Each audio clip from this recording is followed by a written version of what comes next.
reacting to top 10 scary Mexican urban legends. This is gonna be a little series I got going on too.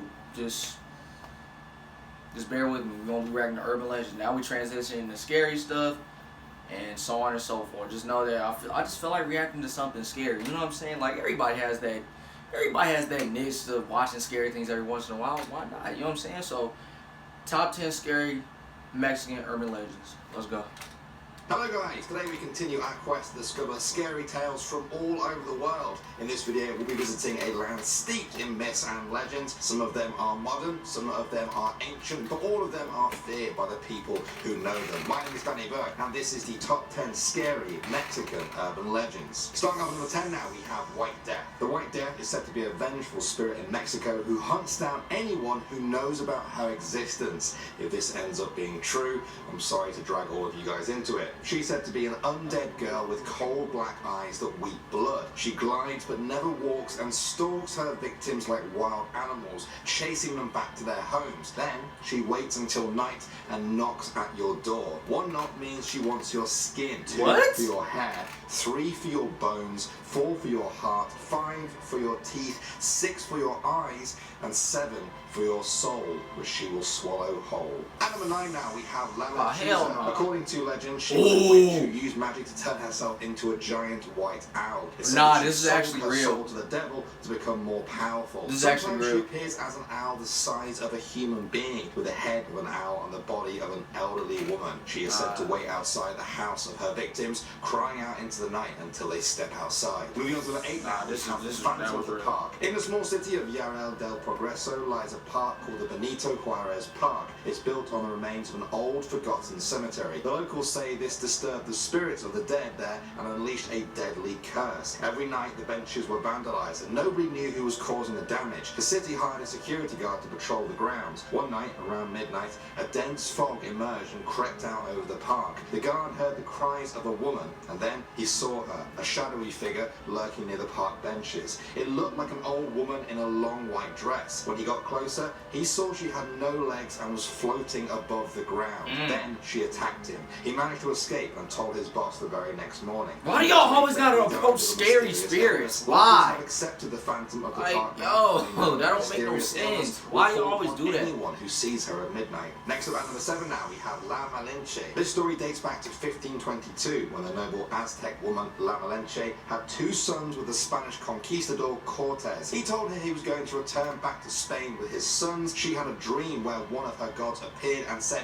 if you let him take your children, one of them will return and destroy your people. The night before Cortez departed, La Malinche escaped with the boys. Cortez's soldiers chased them to the lake on which Mexico City now lies. Just before the soldiers captured them, she stabbed the boys in their hearts with a dagger and dropped their bodies into the water. She screamed out into the night, saying, "Oh, my children." In the century since then, many Mexican families have reported seeing her ghost wandering the streets at night, grieving the loss of her children. The families lock up their kids for fear of her doing the same thing to them. La Planchada. In the 1930s, a nurse known as La Planchada worked at Hospital Juarez. Her name roughly translates to the Iron Lady. She fell for a doctor, but he left her for another nurse. La Planchada was distraught and fell into a deep depression. She deteriorated and eventually succumbed to an illness which killed her. Legend says that she returned to the land of the living with a hatred for all nurses. Ever since then, she walks the corridors of hospitals at night, caring for patients while they sleep, but ready to release all of her anguish if she comes across another nurse. At number 5 now, we have the Red Car. This legend tells of a group of witches who travel the roads looking for men at night. They're also known as the Carriage of the Witches. The Red Car travels between Mexico City and Cuernavaca. The passengers are 3 witches disguised as beautiful women. When they see a man alone by the side of the road, they pull over and try to get him inside. If the man accepts, he is usually found sometime later, lying lifeless by the side of the road, battered, bruised, and with strange arcane symbols all over his body. It's thought they're sacrificed to the devil as part of that sounds real. I believe that. The car is red only because of the blood of the victims. Moving on to number 4 now, we have the Tube House. This is an abandoned mansion in Monterrey, Mexico.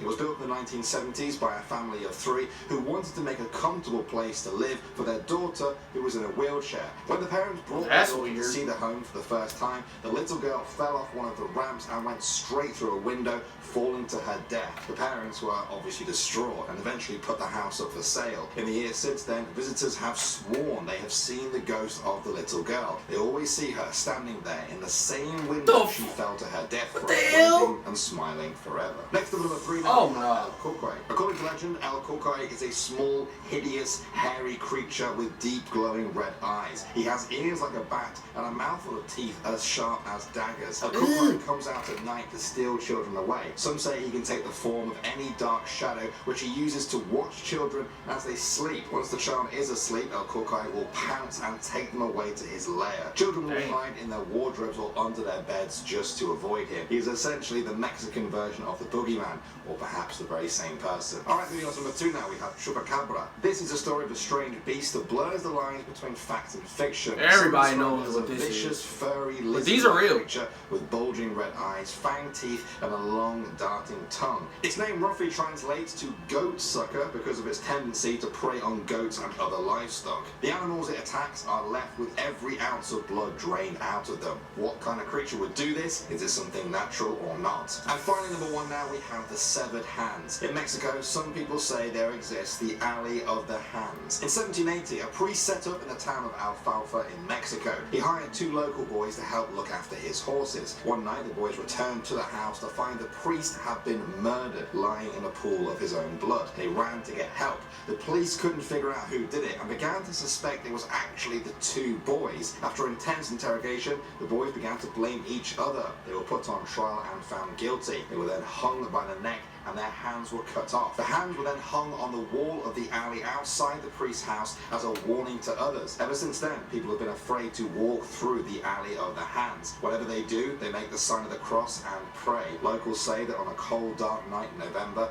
you can even see their skeletal hands floating above you in the alley. Alright guys, that is that. And now I'm going to ask you the very same question I ask in all of our urban legend videos. Which country do you want me to do next? Or perhaps you would like to see me do a part 2 to a country we've already done. The choice, as always, is totally yours. I am Danny Burke. Thank you as always for watching, guys, and I'll see you all in the next video. Alright, y'all, that's gonna be the end of the video.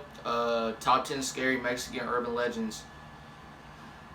It's a pretty good one, not gonna lie. Let me know in the comments if you guys want any more different country urban legends. I'm gonna do them anyway, so I mean, you know what I'm saying. Another video coming up after this, you know what I'm saying. So, and after that's gonna be the last video tonight. But I love y'all so much. Follow me on my social media platforms. It's gonna be linked in the description below. Same as the original video that I just watched. I hope you guys are having a great night. Still a bummer that I couldn't react to, you know, the Selena movie, but it's all good, you know. It's part of the, gotta keep moving forward, man. So, like, comment, subscribe. I love y'all so much. Morgan Got Game signing off. I'm out. Peace.